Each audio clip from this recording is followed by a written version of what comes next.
Hey guys,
hi guys,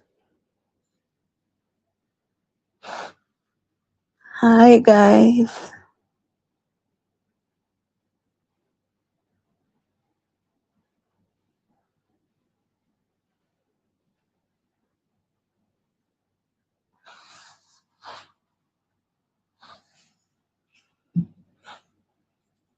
hi guys,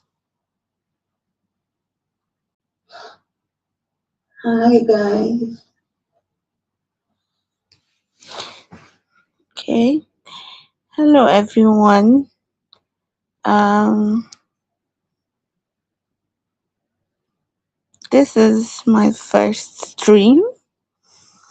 Um, I'm kind of nervous, but I'm about to start a YouTube crime series, right? And I'll say it's been an interesting journey so far. Um, it's been very intriguing, right? Because my channel is going to be all about true crime and stories around the world. So, talk about crimes in any part of the world. We talk about crimes in mostly Africa. I'll be focusing on Africa, West Africa to be precise. I feel like a lot has been happening. Well, Africa in general, because I feel like a lot has been happening in Africa that people don't get to see or even talk about. I'm hoping that it will create awareness. My channel will be more about gender based violence and crimes against women. Um, I mean, spoken to certain victims that their stories were not told, or even when they told their stories, people did not believe them. I creating an awareness. But I would also be doing an investigation before I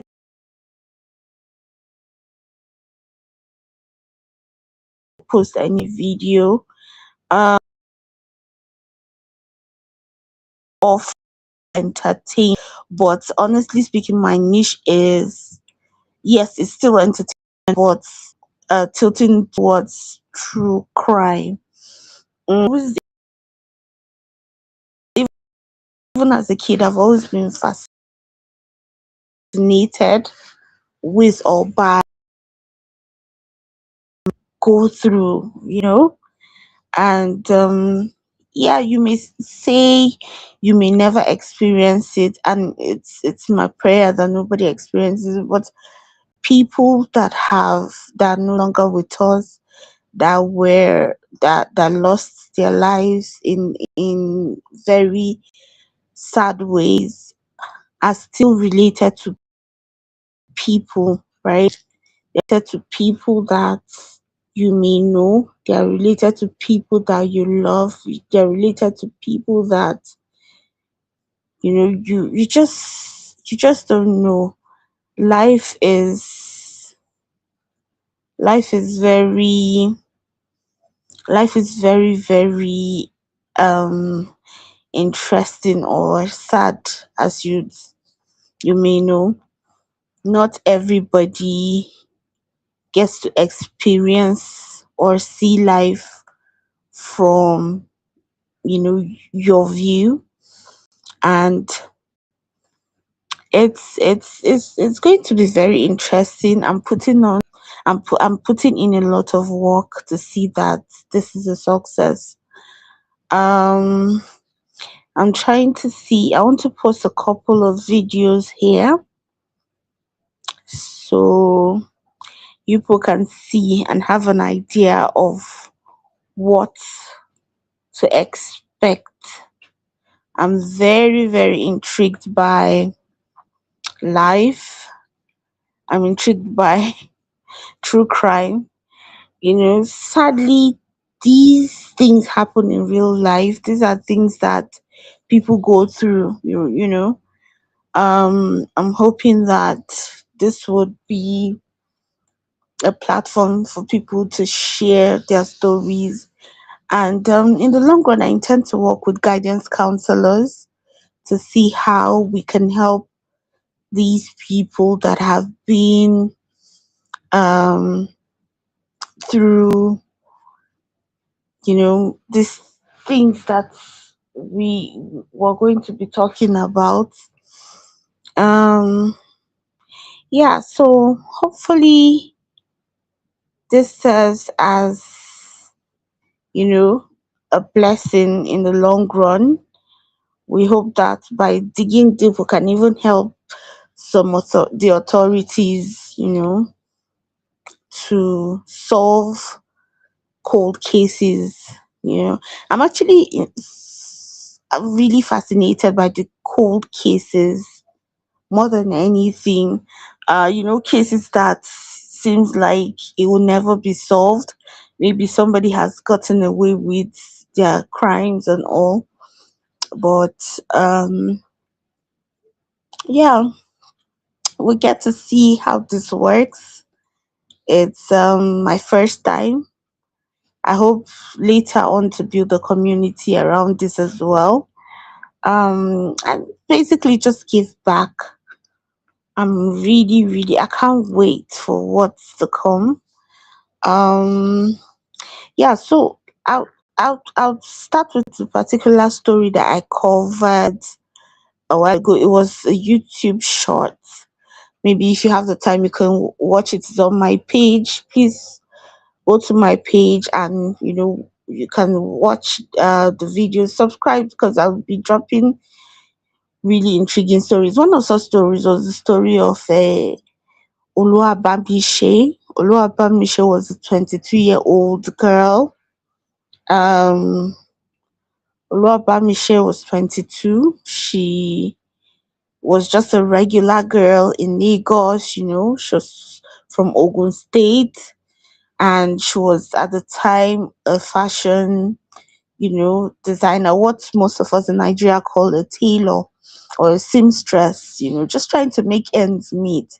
She had closed from work. On her way from work, she had gone to board a bus in a particular area called the Chevron bus stop, you know, and she boarded a bus that had been provided by the Nigerian government, not knowing it was going to be her last day on earth. Imagine an innocent girl closing from work, trying to earn a living, doing right, abiding by the laws, you're just a good girl, regular girl trying to, just survive, and then boom, someone from nowhere comes to, just take you away from your loved ones. So back to the story. This young girl had boarded a bus on her way. She was on her way to, I think, her sister's place. She had even called her sister, told her she was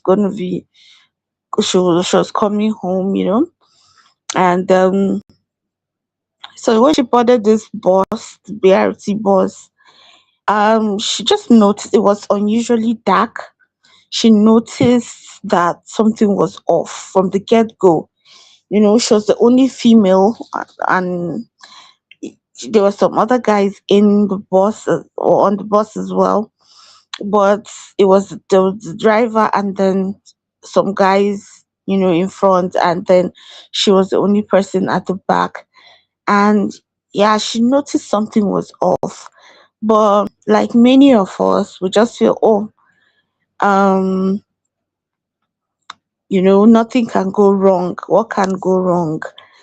Nothing can go wrong, because she boarded a government bus, so she just felt, these people probably cannot do anything to me, because this bus is for the government, so it's not like they're going to be serial killers, or you know dangerous people on it. So she boarded it and was going home. So somewhere along the line, she just noticed something was really, really off, as the people were staring at her, the people with the driver, you know, they were talking in muffled tones. So that was when she decided to text a friend, stating her concern. She spoke about it. She told her friend that, I'm on this bus and something seems really, really weird, but I can't seem to, place a finger on it. So, and she kept making videos. Like, at some point, I think they noticed, and then, later Um, her body was found, days later. Now, this is really, really, really sad, because this girl had her whole life ahead of her. She planned, to go home after a hectic day, and some, mean spirited person deemed it fit to take her life. So these are the things that, a lot of people don't talk about. Safety, female based violence. When they found her, according to sources, they said, they found her somewhere. They just flung her. Imagine how wicked people can be. They flung her and kept her by the roadside on a bridge, with some of her body parts missing. And later on, it was discovered that it was one of the people on the bus who had the driver. They caught him, and he confessed, but he didn't even confess. He said that the people that were in the bus with them, that they were kidnappers. So they came and they were threatening him, that he must do this, he mustn't report them, and he didn't know that the story was just, just really, really sad. mm, it's still being processed. What's really annoying is the fact that this driver tried to deny everything, putting the blame on other people. I just hope that things get better over time. I'll be From time to time, I'll be covering more stories. I'll be covering more stories, talking about um gender-based violence. You see, a lot of times we even see cases in we see cases that occur even in Nigeria and South Africa is another place that a lot of these issues occur, you know. So for now, I'm going to stop here for today. And as our stories continue to develop, I'll keep you updated. I have so many stories that I'm currently working on. And yeah, hopefully we get to, link up. Thank you. Bye.